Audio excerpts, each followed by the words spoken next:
Coach Ryan Smith. Ryan, you need to give some of your paycheck to Whole Nailers. He shouted out your name a lot last year and gave you credit for all the cool stuff we were doing on special teams. Should I give it to him or Caden? Well, Caden's the money guy anyway. Caden used to run down on kickoff for me, on scout kickoff and all that kind of stuff. It was hysterical.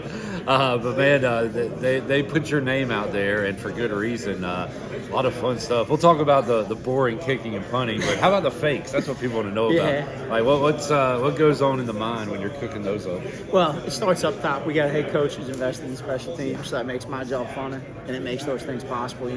We work together on it, and he's open to that stuff, and it fits into our style of play here, the aggressiveness, how we want to play. So, you look at things in the game plan, watching the other team, and hey, maybe this works, maybe that works. Look at it and check off what starts on the film. And there might be something that we see we think we could do, and we work together on it. And, coach gives it the approval, and we go do it, we go get after it. So it's fun to work for a head coach who says, hey, if we find something in special teams that we think we can use and can help us, like, let's do it. Let's not just say, oh, just go punt it. Let's look for ways that we can grow and that we can help the team win. So it starts up top, and it's fun to be a part of that. We got staff invested and all that kind of thing. So it's a total, team effort in pitching. It's a fun time of year where we got all these new fast guys, returning fast guys. So we speculate who's going to be kick returning and punt returning. How many guys you got working there right now, and who's standing out? So punt return, we got 3 guys that I feel really, really good about. Then we got other guys working it. You got KP coming back, and KP's smart, brings great decisions. And people, being a good punt returner, there's a lot that goes into it. Obviously, like, everybody wants to score. I want to score, we want to score, but you got to get the ball back. Like, ball can't be on the ground. And KP does a great job of that. Makes good decisions, and he's dynamic. And really, I tell those guys, hey, like, get the ball. First thing is secure the ball. Second thing, make the first man miss. Third thing, first down. And then, we get excited, bang your head on the goalpost, go score a touchdown. But you got to start with the other things first. If you don't do those things, you ain't scoring. So, but I think KP's a guy who's really dynamic back there. He's a guy who's trustworthy. You got Ray coming from Miami. He's been working his butt off. He comes and sees me and sits and watches return play, which is phenomenal. Just put in the nuances and the details of it. And then, so I think that'll help him. I just think someone working that way, like him and KP work that way. They come watch film. They do extra, knowing that, the other team's opponent are watching them, all that stuff. So that's stuff that'll help those guys. And then I think, Sides returned balls at North Texas and did a great job. So I think we're deep in that position that we got 3 guys that can do it. And, Brock's done it here in the past as well. So, it's exciting as far as the punt return game, as far as having all those guys. Let's talk about the kicker and punter. How about the kicking? Is there a competition going on right now? Yeah, and those guys are competing in battle, and I've talked about those guys, sitting here. I think all 3 of them really have talent and are good players. I mean, if you look at Noah's year that he had here when 24, I know he missed the kick in the bowl game, but he hit all his other kicks. The missed PAT, no good, unacceptable. But he was 7 or 8 or whatever it was. It was something like that. I could be wrong, but he was the Conference Player of the Week against UTSA. And I think that's talented. I mean, that's good stuff. And you look at Conrad. Conrad's got a lot of natural pop in his leg. He's a talented guy. He's a guy who's made kicks here in the past.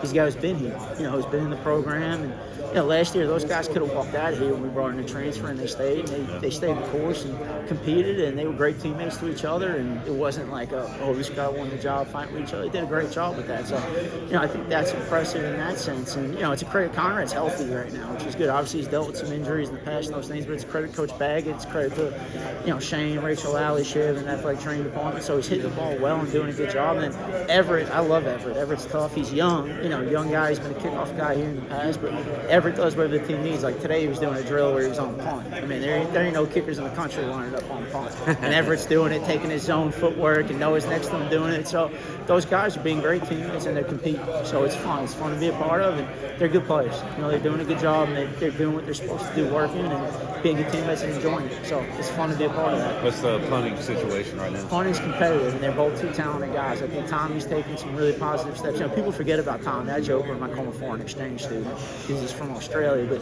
he's a young foreign exchange student. So I tell him he needs a little different than an older foreign exchange student. So I kind of bust his butt a little bit. We have a good time with it. Shout out to his dad, by the way. Oh, yeah. He's got a great box. Oh, great people. Yeah. They came, his whole family came last year in the fall, and they traveled to a couple games. And really awesome people. His mom, all that, it was great. His grandmother with him. So he's, Tommy's super talented, and he's grown. He's done a good job. Obviously last year he wanted to punt the ball better than he did, and he's worked on it. He's improved, and I think, he has really high upside, and I think he's going to be a good player. I think he's, got a good work ethic. I think he wants to be good. That's the other thing is, and he enjoys playing football. And it's funny, I joke when he ran 20 miles per hour the other day on the GPS. I'm like, maybe we'll move your position if you can't punt the ball. But, and then Elliott, I give him some crap. He's coming down from Canada, from up in Minnesota. He's like, oh, it's so warm down here. It's like we're running in the winter and it's freezing or whatever. And I'm like, he's got short sleeve. I'm like, you're fine, right? He's like, yeah, this is great. He's from Canada. It's probably, he went home on spring break and it was snowing up there. But he's a guy who's super talented. He's a guy who's produced at the college level. He had a really good last year up at St. Thomas, and he's impressive. He hit a ball the other day. I mean, we were backed up, and he flipped the field at like 58 yards outside the number. So those battles are all going to roll into camp, and it's going to be fun to be a part of it and watch those guys compete. And I like the talent in the room. We like the talent in the room. I think those guys are doing what they need to do.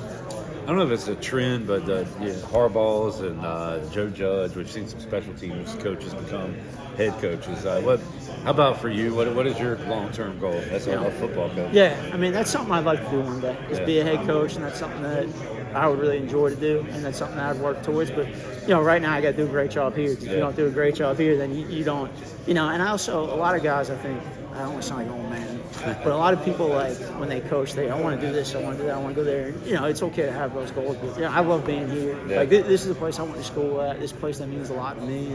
And, I love being here. This place is special. It's freaking, the town's awesome, the school's awesome, the people are awesome. So I really enjoy being here.